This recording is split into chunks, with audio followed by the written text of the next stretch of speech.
Hello everyone. तो अब हम लोग आते हैं ना मिसलेनियस का क्वेश्चन नंबर 2 पे।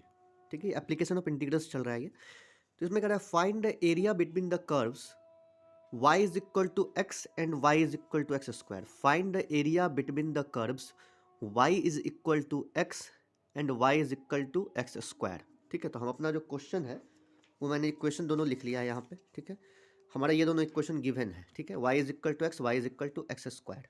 ओके, तो अब क्या करेंगे ना, फ्रॉम इक्वेशन 1 एंड 2 ये जो y is equal to x square है, इस दोनों को 1 एंड 2 से हम लोग क्या करेंगे, तो y is equal to x in equation 2 में पुट अगर करते हैं तो क्या हो जाएगा, ये हो जाएगा आपको x is equal to x square हो जाएगा।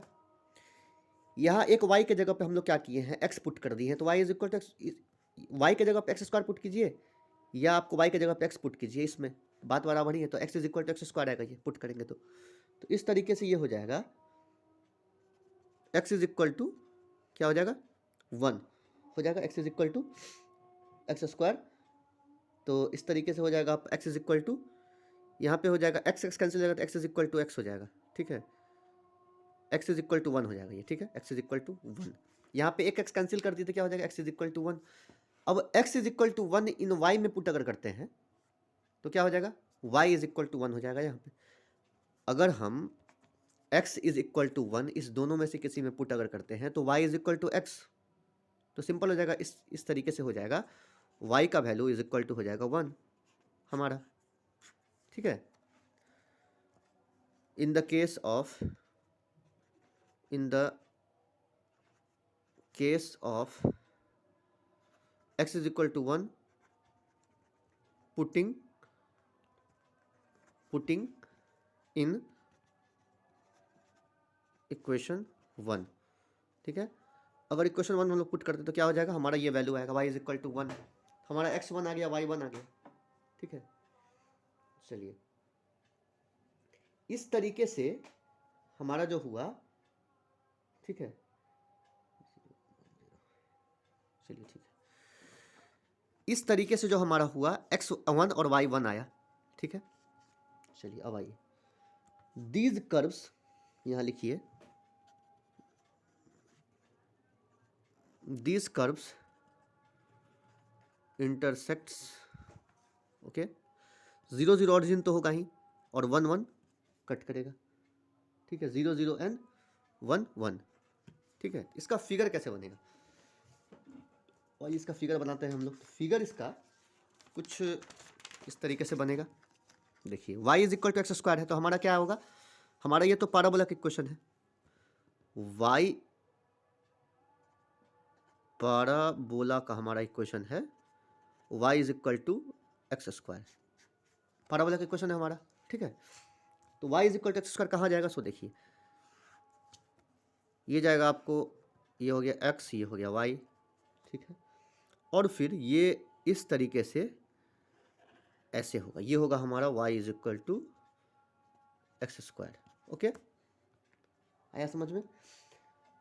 अब देखिए ये होगा हमारा 1 1 है, हमारा क्या है 1 1 है और ओरिजिन से पास कर रहा है, तो कुछ इस तरीके से ये कट करेगा, हमारा 1 1 यहाँ पे हो गया 1 1। ये पॉइंट हम लोग मान लेते हैं P, ये मान लेते हैं आपको C, इसको ऐसे कर देते हैं। ठीक है, ये मान लेते हैं A, ये मान लेते हैं O। ठीक है, तो A जो होगा हमारा, ये होगा 1 0 और ये होगा हमारा 1 1। ठीक है, मैं बताता हूँ कैसे हुआ, हमें निकालना है ऐसे, ये निकालना है। ठीक है, चलिए कुछ इस तरीके से हो गया हमारा। देखिए यहाँ पे x इज इक्वल टू 1 और y इज इक्वल टू 1 है, मतलब क्या है, x भी इंक्रीज किया और y भी इंक्रीज किया है। तो एक तरीके से अगर जाएंगे ऐसे तो x इधर गया फिर y इधर गया, तो हमें ऊपर मिलेगा, यहाँ पे कोऑर्डिनेट मिलेगा आपको, कोऑर्डिनेट हमें यहाँ मिलेगा, इस तरीके से यहाँ कोऑर्डिनेट मिलेगा। तो इस तरीके से मैंने यहाँ पे लिख लिया है 1 1। लेकिन अगर a पॉइंट लेंगे हम तो x एक्सिस को कांस्टेंट रखते हुए लेना पड़ेगा। ठीक है, y एक्सिस को कांस्टेंट रखते हुए ये पॉइंट लेना पड़ेगा। अगर ये 1 1 है तो हमारा जो हाइट है वो तो 1 है ही, हमारा जो हाइट है, हमारा हाइट क्या हो जाएगा, हमारा हाइट 0 हो जाएगा, सॉरी हमारा हाइट क्या हो जाएगा, 0 हो जाएगा यहाँ पे। ठीक है, हमारा हाइट यहाँ पे हो जाएगा, इन द केस 0 हो जाएगा यहाँ पे हाइट हमारा।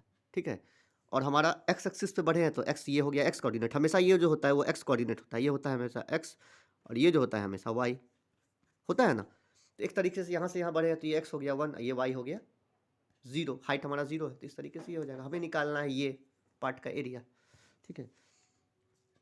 तो शेडेड रीजन यहाँ लिखिए, area of the shaded part, इसका एरिया हमें निकालना है, ठीक है। इसका एरिया हमें निकालना, इक्वल्स टू कर देते हैं यहाँ पे, ठीक। तो ये हो जाएगा आपको इज इक्वल टू हो जाएगा area of triangle O A P minus, देखिए हमें ये शेडेड एरिया का रीजन कैसे निकालेंगे, ये जो है हमारा लाइन, ये लाइन जो होगा हमारा, इसका भी एरिया इधर जाएगा, और ये जो पैराबोला है इसका भी एरिया इधर जाएगा। तो इस पूरे में से, इस ट्रायंगल में से अगर ये सब्ट्रैक्ट कर लेते हैं तो हमारा ये निकल जाएगा। इस पूरे ट्रायंगल में से देखिए, ट्रायंगल का भी जो एरिया होगा ये ऐसे जाएगा, कर्व ऐसे बनेगा एरिया, और इसका भी आपको ऐसे बनेगा। यहाँ पे ये जो होगा पैराबोला का जो ये होगा, ये कोऑर्डिनेट हुआ, ये आपको बनेगा, ठीक है। ये आपका एरिया बनेगा, ये जो एरिया बनेगा ये बनेगा इस पैराबोला का, और ये पूरा बनेगा आपका लाइन का, ठीक है। तो हमारा जो लाइन का इक्वेशन है वो क्या था, हमारा जो लाइन का इक्वेशन था y is equal to x था, तो यहाँ पे लिख दीजिए y is equal to x था, ये लाइन का इक्वेशन था हमारा, ये लाइन का इक्वेशन था y is equal to x, ठीक है। लाइन का इक्वेशन था ये, लाइन का इक्वेशन, ठीक है। तो area of O A P minus, ठीक है, area of O A P C O, चलिए ठीक है, इसको सी मान लेते हैं, इसको कर्व मान लेते हैं। तो एरिया हो जाएगा एरिया ऑफ ओ ए सी, ठीक है, ओ पी, एक सेकंड रुकिए, ओ पी ए ओ सी, ठीक है। यहाँ पे ओ ए पी भी मान सकते हैं आप, ओ ए पी सी ओ मान सकते हैं, ओ ए पी सी ओ, आया समझ में, ओ ए पी फिर सी ओ ए पी फिर सी ओ, ठीक है। और ये ट्रायंगल का एरिया लिए हैं ओ ए पी, ठीक है। तो इसमें से ट्रायंगल में से हम लोग ये घटा लिए, तो क्या हो जाएगा हमारा लिमिट जो होगा वो एक्स एक्सिस पे लेंगे, वाई एक्सिस पे नहीं लेंगे, हमेशा एक्स एक्सिस पे लिमिट लेंगे, क्योंकि हमारा जो कर्व तो ऐसे बन रहा है, लेकिन हमारा जो डिस्टेंस फॉलो कर रहा है वो एक्स एक्सिस पे फॉलो कर रहा है डिस्टेंस। तो हमारा 0 से कभी भी होगा तो 0 से एक्स होगा लिमिट। तो आइए, तो हमारा एरिया वंडर क्या हो जाएगा 0 से 1, ठीक है, y1 माइनस y2, ठीक है, dx। समझिए कि ये जो हमारा है y is equal to x square, ठीक है ना, ये y2 है। समझिए कि ये जो y1 है ना, ये जो y1 है, ठीक है, ये जो है हमारा, ठीक है ना, ये y1 समझिए कि ये लाइन का y1 जो हो गया ये लाइन का हो गया, ठीक है, यहाँ लिख देता हूँ मैं लाइन, ठीक है। और ये y2 जो है ये पैराबोला का है।